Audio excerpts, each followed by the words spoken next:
আসসালামু আলাইকুম বন্ধুরা। একটি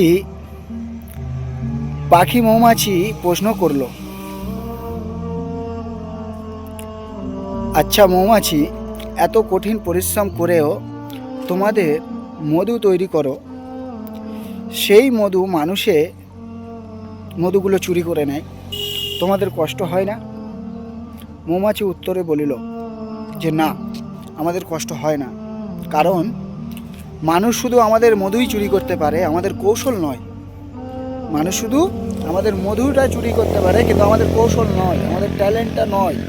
কারণ ওদের ট্যালেন্ট আছে, যে ওদের কৌশল আছে, যে মধু এক এক জায়গায় করা।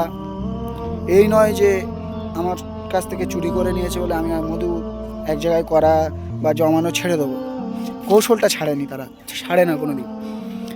ঠিক তেমনই কেউ হয়তো আপনার সম্পদ চুরি করবে বা করেছে,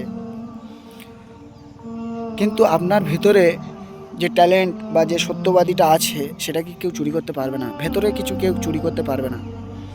তোমার সম্পদ হয়তো চুরি করতে পারবে সে, কিন্তু তোমার ভেতরে যা আছে সে কখনো চুরি করতে পারবে না। তাই জীবনে যতবারই কিছু হারাবেন, যতবারই কিছু হারাবেন, ভেঙে পড়বেন না।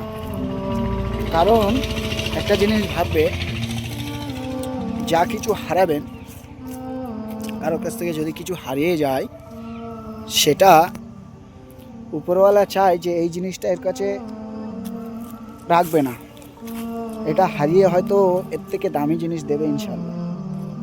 সেই জন্য নিজের কৌশলকে কোনোদিন ভুলবে না, নিজের ট্যালেন্টকে কোনোদিন ভুলবে না, দেখবে একদিন ইনশাআল্লাহ আগে বাড়বে।